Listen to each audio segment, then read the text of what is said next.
Imagine waking up one ordinary morning, staring at your reflection in the mirror, and suddenly realizing that the face looking back isn't truly yours. It's a carefully crafted mask you've worn for years, hiding the real you, just to keep everyone else smiling. What if I told you that this mask, meant to protect you, has actually been slowly erasing your soul?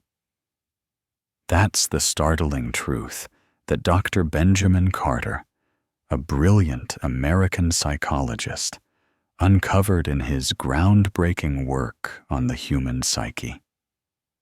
And today, I'm going to share his insights with you, my friend, in a way that might just change how you see yourself forever. Pull up a chair, get comfortable, because this isn't just a story. It's a wake-up call, one that could set you free from the invisible chains you've been carrying. You've spent your life being the nice one, haven't you? The one who always says yes, who smooths over arguments, who bites their tongue to avoid rocking the boat. It's like you've been programmed from day one to prioritize everyone else's comfort over your own. But Dr. Carter would look you in the eye and say, with that gentle yet piercing wisdom of his, that this so-called niceness isn't a virtue. It's a trap. It doesn't make you beloved. It makes you fade into the background, like a ghost in your own life. You don't earn genuine admiration by constantly agreeing. You don't build deeper connections by being everyone's doormat. And you certainly don't find inner calm by swallowing your true feelings. Instead, you just vanish, bit by bit, until one day you wonder why no one really sees you anymore. Think about it. Every time you nod along when you want to shake your head, every time you offer help when you're already stretched thin, you're not being generous. You're teaching the world that your own desires are irrelevant. Your schedule? Flexible for anyone who asks. Your limits? Negotiable at best. Your quiet acceptance? That's just permission for others to keep taking. It's heartbreaking, isn't it? Dr. Carter didn't view this habit as mere politeness. To him, it was a clever disguise for something darker, a shadow side of yourself, lurking beneath the surface, born from the fear of being cast out or clashing with those around you.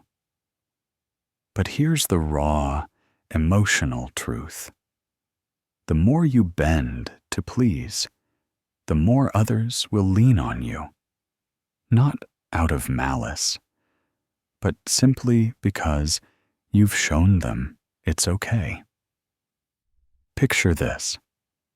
You're at a family gathering, and your cousin asks you to drop everything to help with their latest crisis, just like always.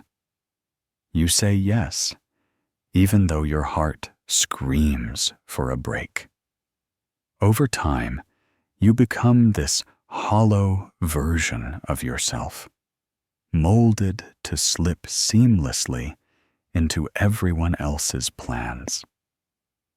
Then comes that inevitable morning when exhaustion hits like a wave, resentment bubbles up unbidden, and you feel like a fraud in your own skin. Why does no one truly know you? Dr. Carter had a term for this facade, the persona. It's the role you've been coached into playing since childhood, by your parents urging you to be good, by teachers rewarding compliance, by society demanding you fit in to avoid the sting of disapproval. It was your survival tool, and in many ways, it still is. You can't go through life blurting out every raw thought or acting on every whim. That would be chaos. But oh, the peril Dr. Carter warned about. The moment you mistake this persona for your true self, you start losing touch with your essence. You're not on this earth to be everyone's yes man. You're here to live authentically, to carve out your own path, not twist yourself into knots for others' approval. Yet, as a people pleaser, your default is to ensure no one feels uneasy, even if it means silencing your own voice. And that's where the real pain sneaks in. Every dodged no is a quiet erasure of your spirit. You might fear that speaking up will spark fights, but the true price is the bitterness that festers inside you. You convince yourself that holding back is selfless, but isn't it more selfish to seethe in silence, expecting others to magically sense your unspoken needs? Dr. Carter delved deep into how suppressing your genuine emotions, your frustrations, your instincts, your honest opinions, doesn't make you kinder. It twists you into someone passive-aggressive, simmering with unspoken grudges, feeling utterly detached from the world.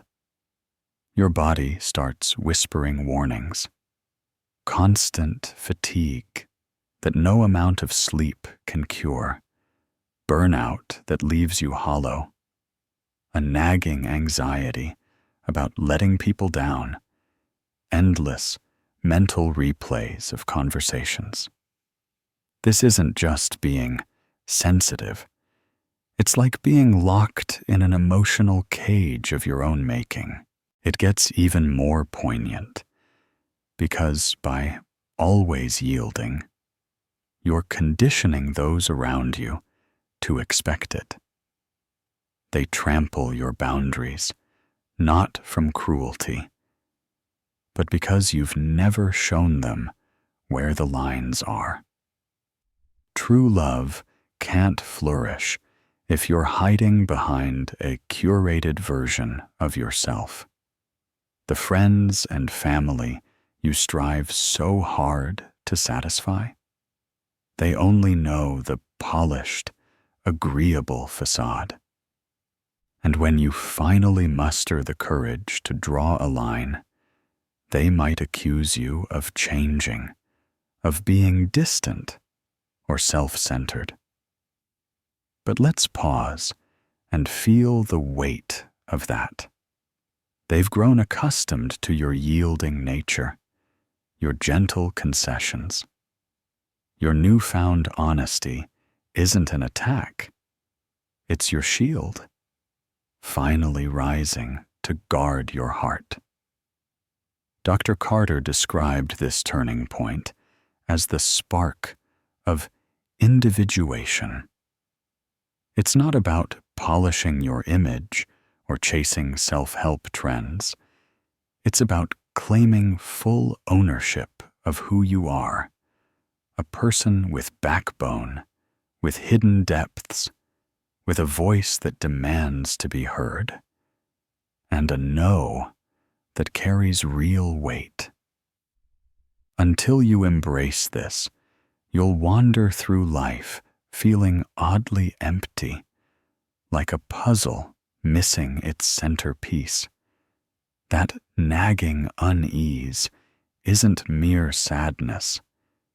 It's your authentic self pounding on the door, desperate to break through the polite grins and accommodating nods, urging you to shatter the script you've followed for so long.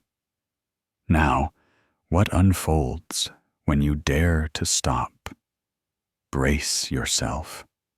Discomfort will ripple out. Some folks will squirm, others might lash out in anger. A few could even walk away, trying to pull you back into old patterns with guilt trips. Let them go, my friend. It's not harshness. It's the clarity you've earned. You're not meant to cater to every whim. You're designed to be complete, to voice the truths that need airing, to erect boundaries that might ruffle feathers, but safeguard your inner peace. Bid farewell to those who only cherished the controllable version of you.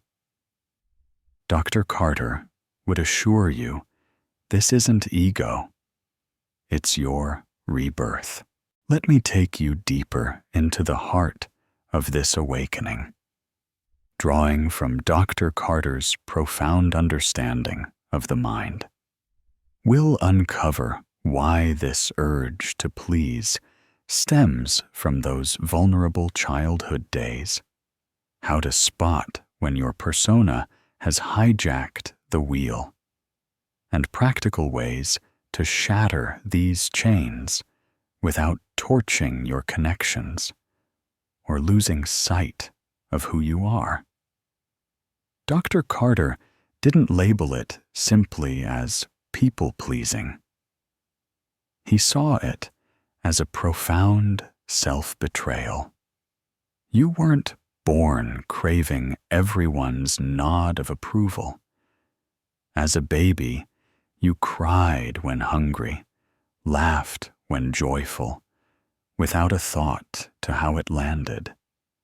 But life shaped you, molded you into this compliant form.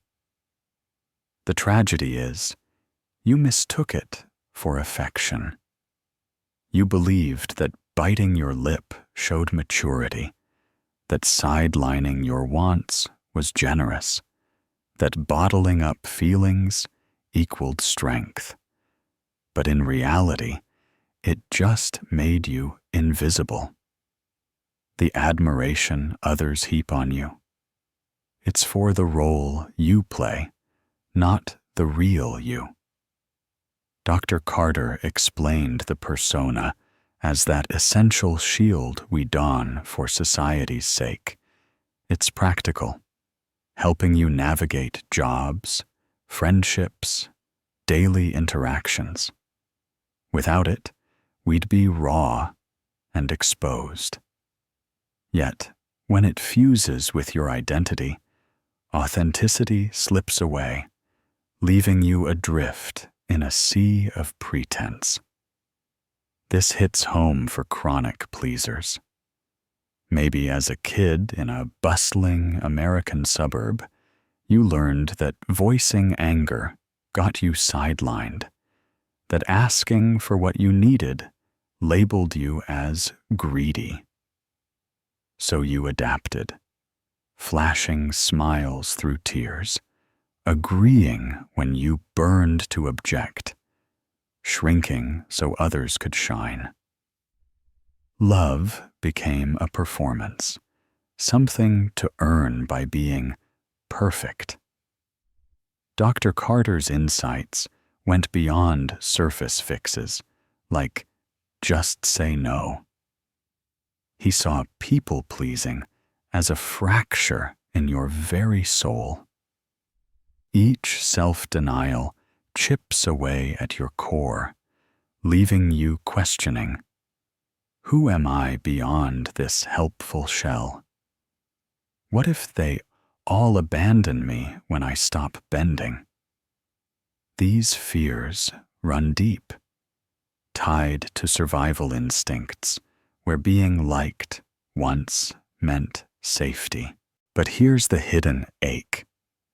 The affection you receive feels hollow because it's aimed at a mirage.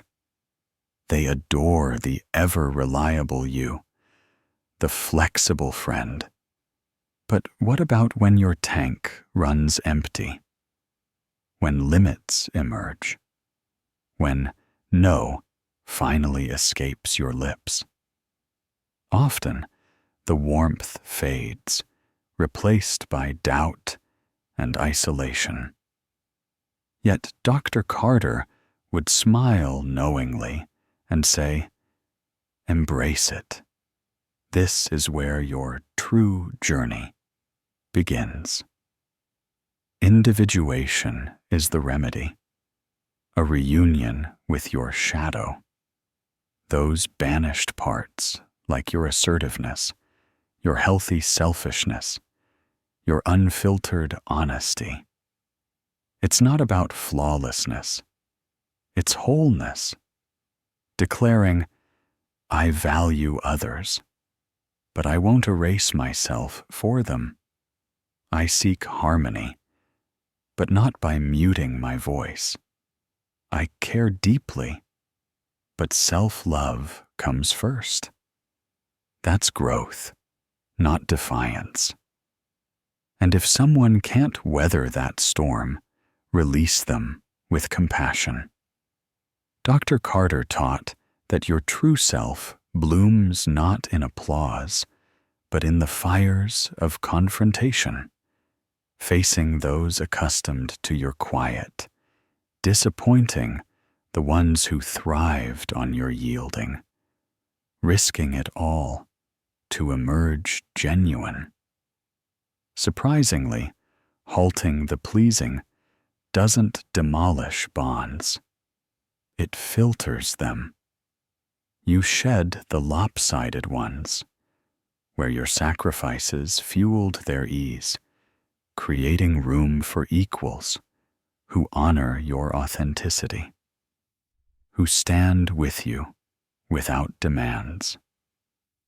How do you spot if your persona reigns supreme? Dr. Carter noted, it's a trap when it's inflexible. Always the rock, the sweetheart, the peacemaker. Then it's no longer useful. It's confining. Signs: draining exhaustion, post-interactions, second-guessing every choice, terror of failure, yeses born from dread, feeling invisible even among loved ones. These are cracks in your foundation, signals that the act is wearing thin. Prolong it, and you drift further from yourself, not from weakness, but because the mask fools even you. But awakening brings hope. No one's permission required, just bravery. Pause before agreeing. Allow disappointment without rescue. Stride toward truth over praise. Dr. Carter envisioned you not as abrasive, but as unshakable, immune to manipulation through alignment with your core. As we dive further, let's explore freeing yourself from guilt's grip, reconstructing your sense of self beyond the nice guy label, and earning respect without hardening your heart. Feel that stir inside? You're glimpsing how much of your existence has been a show, scripted to soothe others, how often your body begged no, while your words complied. For the first time, you might ponder, who emerges when the pleasing ends? It's a profound shift, dismantling the bedrock of your trained identity. Dr. Carter grasped this intimately. Ceasing to please means shedding an old skin. But what arises is authentic, unburdened by the need for constant validation. Individuation is gritty truth forging your being. So, how to embody this? Step 1. Unmask the guilt cycle. Initially, boundaries will trigger unease, like a knot in your gut, a lump in your throat. You'll think you're cruel, a disappointment, but Dr. Carter would gently remind you, this isn't true guilt. It's detox from approval's hold. You're reclaiming power, and the discomfort proves progress. Welcome it, sit with it, act despite it. That's reclaiming control. Step 2. Recast your worth. Pleasers tie value to utility. If you're indispensable, you're golden. But that's fleeting. Dr. Carter urged redefining it. Your worth lies in your honesty, your presence, your guarded space, your unapologetic self. Not in sacrifices, but in refusing self-harm. Step 3. Master disappointment gracefully. You can let others down and remain compassionate. Say no cleanly, without excuses or cushions. Softening erodes your sanctity.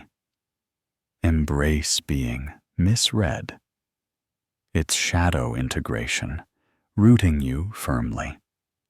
Step 4. Begin modestly. Hold steady. No grand declarations needed. Delay responses. Skip justifications. Curb apologies. Consistency reshapes dynamics.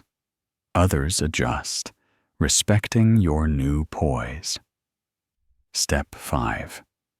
Live the shift. As you transform, old ties may fray. Evidence of exploitation, not love. New ones form with those who value your essence. Resist backsliding. Each stand fortifies you, birthing Dr. Carter's vision of inner wholeness. In closing, my friend, this is your liberation. Not to harden, but to awaken. Dr. Benjamin Carter dreamed of you. Clear-eyed, honest, resilient, free from performances that drain you. The truly liberated aren't universally adored. They're unbound. And that's the deepest freedom of all. Let me expand on this a bit more, because I know how these ideas can linger in your mind, stirring up memories and what-ifs. Remember that time in high school when you wanted to join the art club, but your best friend pressured you into the debate team instead, and you went along to avoid the awkwardness? That's the persona at work. Small choices accumulating into a life not fully yours. Dr. Carter often shared stories from his patients, ordinary folks like Emily, a teacher from Chicago, who spent decades saying yes to every extra duty at school, only to collapse in burnout, realizing she'd lost her passion for painting. Or take Jack, a mechanic in Texas, who always deferred to his family's demands, suppressing his dream of traveling until resentment poisoned his relationships. These aren't just anecdotes. They're mirrors for us all. Dr. Carter emphasized that childhood conditioning runs deep. Perhaps your parents, like many in bustling American households, praised you for being the easy child, the one who didn't make waves. It felt like love then, but now you see it as the seed of invisibility. To break free, he suggested journaling those suppressed feelings, not as therapy speak, but as a heartfelt dialogue with your shadow self. Write about the anger you've buried, the dreams you've shelved, and feel the emotions rise. Tears, perhaps, or a surge of energy. It's cathartic, emotional, like reconnecting with a long-lost friend. And let's not forget the relational side. When you start setting boundaries, it might feel like standing on a cliff's edge. Imagine telling your sibling, "I can't host the holiday dinner this year. I need time for myself." Their surprise, maybe hurt, could sting. But Dr. Carter would encourage you to hold space for that. It's growth for both of you. Over time, true bonds strengthen. Superficial ones dissolve, leaving you lighter, more alive.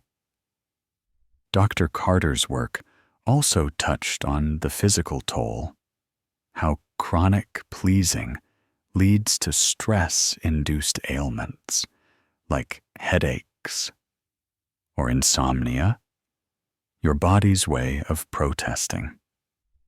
He advocated mindfulness practices, not as trendy fixes, but as ways to tune into your inner voice. Picture sitting quietly each morning, asking, "What do I truly want today?" It's simple, yet revolutionary, evoking a sense of empowerment that might bring a lump to your throat. As we wrap this up, though I could talk about Dr. Carter's wisdom for hours, remember, you're not alone in this. Millions grapple with the same mask, but you're taking the first step by listening. Embrace the discomfort. It's the birthplace of your freedom. You're worthy of a life where your yes is enthusiastic and your no is respected. Dr. Benjamin Carter's legacy is this: become awake, become whole, and watch how the world shifts to meet the real you.